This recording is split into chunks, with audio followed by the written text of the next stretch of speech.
This is probably one of the most pivotal moments in our history.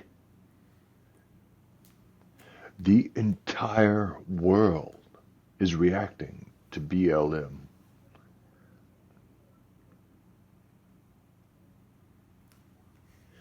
I have never seen anything like this before. I just saw President Cardano's blog announcing the suspension of Kappa Gamma.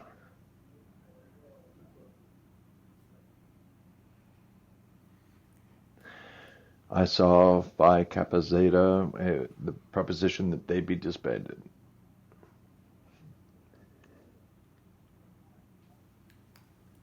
And then Deaf Nation, Calvin Young, so many things have been happening with call out after call out after call out of white people. And white people are trying to figure out what to do with their guilt, trying to figure out what anti-racism looks like. While we're going through all of this, at the same time, we're also dealing with the coronavirus pandemic.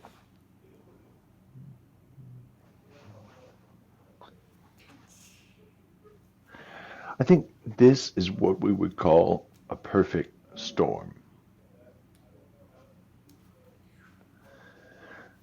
This creates such a huge opportunity for the deaf community and for everyone involved in that community. I know so often when we say deaf community, we mean by default white deaf community. But when I say this, I mean everyone in the community, every member of every intersection within the deaf community as a whole.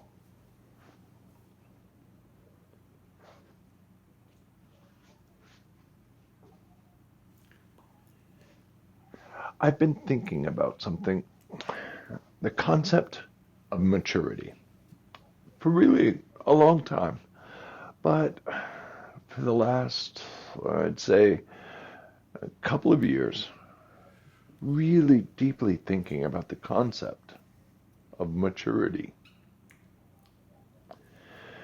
And I just came across one work having to do with emotional intelligence, or EI. As I began to delve into this work, as just really part of my personal efforts to improve on myself. I want to learn how to deal with my trauma, to deal with my my life to this point, to become a better version of myself. But at the same time, as I'm doing this deep dive within, I'm seeing an opportunity for the deaf community writ large across the world. And then BLM happened. And I've learned so much about BLM and anti-racism. And the whole movement has taught me so many lessons. Even though I like to think I'm pretty well versed in history and systematic oppression and power dynamics and what the black community has been through historically, a history of lynching and slavery, exploitation, mass incarceration. I like to think I'm very knowledgeable about all of this, but no.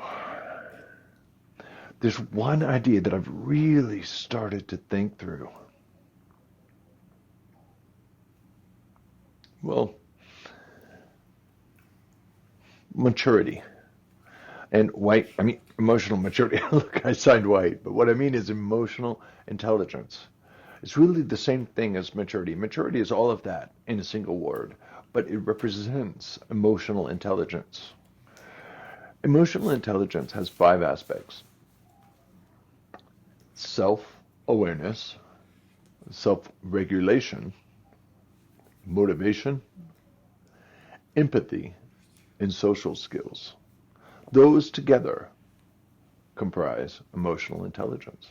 And that is what really maturity means.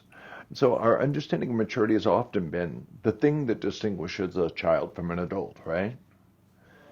But clearly that's not the case. I'm learning it truly isn't. Maturity is a lifelong process. For example, there are some children who are acting a lot more mature than some adults. You see some adults who really cause you to wonder if they can act their age. So, now, look at white privilege. And then also take a look at male privilege.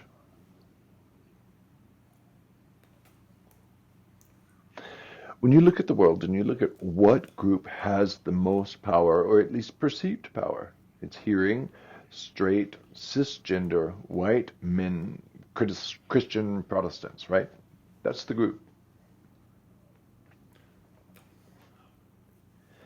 When you have so much power, what that means is that there's nobody there to put a check on your power. Who's watching you? Really no one. In that case, there's nobody there to check your power. And if there isn't, what reason do you have to mature? Who's going to discipline you? Who's going to put you in your corner for a 5-minute timeout? Who will make sure that you're increasing in your self-awareness? Who will encourage you to learn how to self-regulate? Who will give you the ability to dig into the why of your actions? Remember that third aspect of motivation has to do with the why of things. And look at empathy. If you're at the very top, what prompts you to empathize downward? You have no call to empathy, and you're not going to develop the needed self-awareness. And social skills, well, yeah, you'll learn etiquette, but who sets the rules for that? There are specific groups of people who set the rules that everyone else has to adhere to. Just as an example, white churches. What do white churches look like? Pew after pew of silent parishioners looking forward. Now go into a black church, and what do you see? You see wonderful, raucous, joyful noise and color and power and full of life. But if you look at the social skills inherent in each setting, and you look at who seems the most mature, and again, that depends on whose eyes you're looking through, it would seem that that white church is the one. But it's because their norm is dominating, controlling the norms for everyone else. That's controlled from their group. So in the concept of maturity, if we're looking at the whole thing, we got to look at white immaturity. Now, back to Kappa Gamma.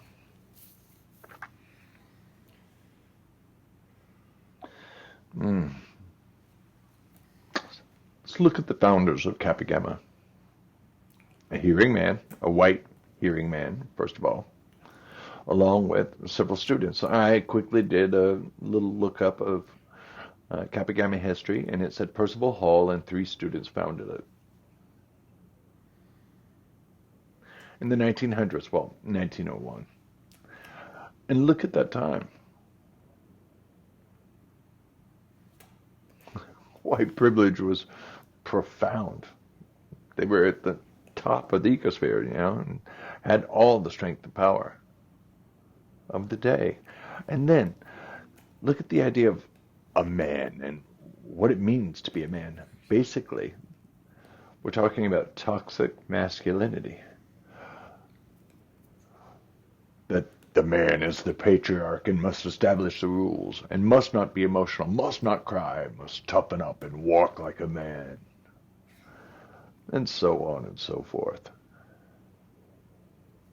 Now, let's look at Kappa Gamma's behavior. Where did they learn that? Look at their march. Have you seen the way they march?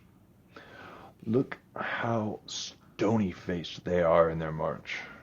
Look how stoic and silent, the strong type. A lot of the Kappa Gamma men embodied that very idea. Look at the connection there to toxic masculinity. Yeah. And Kappa Gammas are mostly white males. So there's a combination of two different kinds of privilege at play.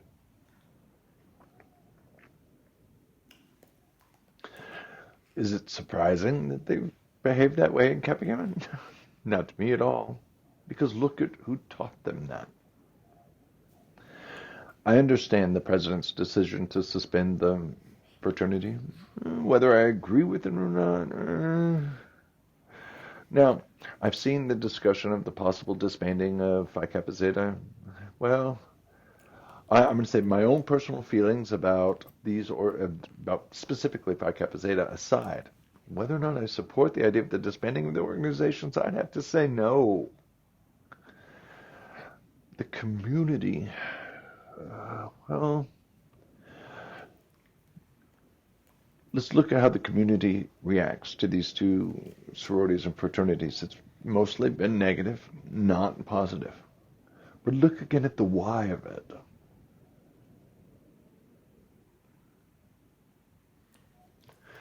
A good friend and I were chatting yesterday, and they said that in the black community,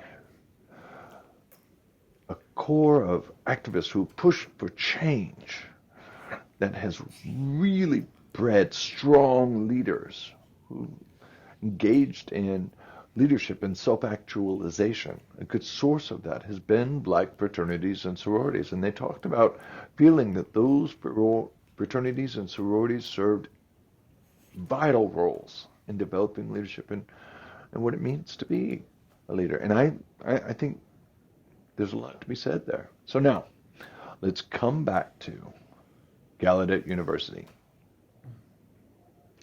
Gallaudet University has never had a clear purpose. They've never had a clear answer to the why of it. Never. President Cordano, in fact, is the very first president in Gallaudet's history to have declared the importance of ASL. The very first. The first, mind you, in 150 years of history that our president has acknowledged that deaf people are people of this language. Wow. The level of trauma among the deaf community runs deep. We have gotten the message day in and day out that deaf people are not worthy. Genetic engineers and scientists the world over are looking to edit us out of the human gene pool. The message is that you are a human mistake and must be eliminated. That is the message that we receive every day. And Gallaudet University as an institution has never once taken a stand, never once declared to the world, hey, we are worthy. They've never done that, and that's problematic. If the leaders and the institutions don't have clear visions, don't have clear messages about the why of their being, that will lead to, well, immaturity. Look again to those 5 aspects of emotional intelligence. Remember maturity there. So, if you don't have that, where are you going? You have no purpose.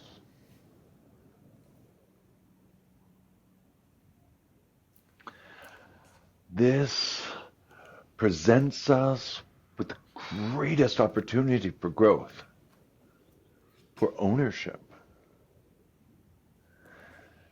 And basically, it's a reality check for all of us in the deaf community to say, hey, it's time to grow up.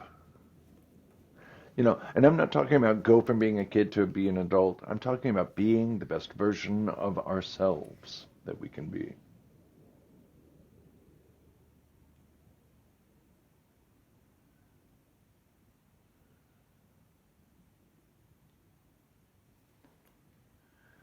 So, the suspension of a fraternity for something that fraternity members did many years ago, and suspending the current cadre of students? No, I don't think Kappa Gamma, Phi Kappa Zeta should consider disbanding their organizations. In fact, I hope that the leadership at Gallaudet does not encourage them to go in that direction. Because basically, if you go ahead and just disband the organization, something else will appear in its stead. All youth are seeking some kind of mentorship. They're seeking guidance, seeking opportunity to develop their leadership skills. And where are they going to find that? In organizations like Greek organizations. And you could argue that Greek organizations at Gallaudet have not done a great job of that, and I would say probably not, given their history. But we've got to look again to the why of it. Let's look to the root cause. The why of it is because they haven't developed to the state that they should be. I strongly suspect and believe that this is inherently tied to the fact that there is no clear answer to the existential why of the deaf community. Why, Gallaudet and leadership continues to believe that it's a hearing world, and that deaf people will always be inferior to the rest of hearing humanity. If that is our underlying belief, we will never grow the way we should. We won't. That means that we'll be stuck in cages so small we cannot spread our wings. We must believe that the world does not belong to any one group of people. We must believe that deaf people and their existence have value, have worth. We absolutely must. And that becomes our why. That then leads to new understandings of what leadership means. What being the best version of ourselves looks like. And that puts us all on track for really capitalizing, maximizing our emotional intelligence and maturity.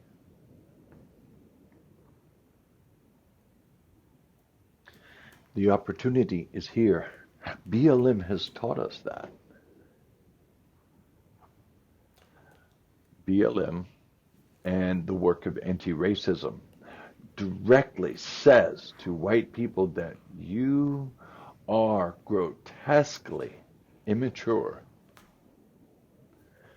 We don't know how to handle the power we have. Because of our immaturity, we cannot look within to root out our own biases. Well, cannot or will not. But we're not willing to own up. We're not, not willing to self-regulate.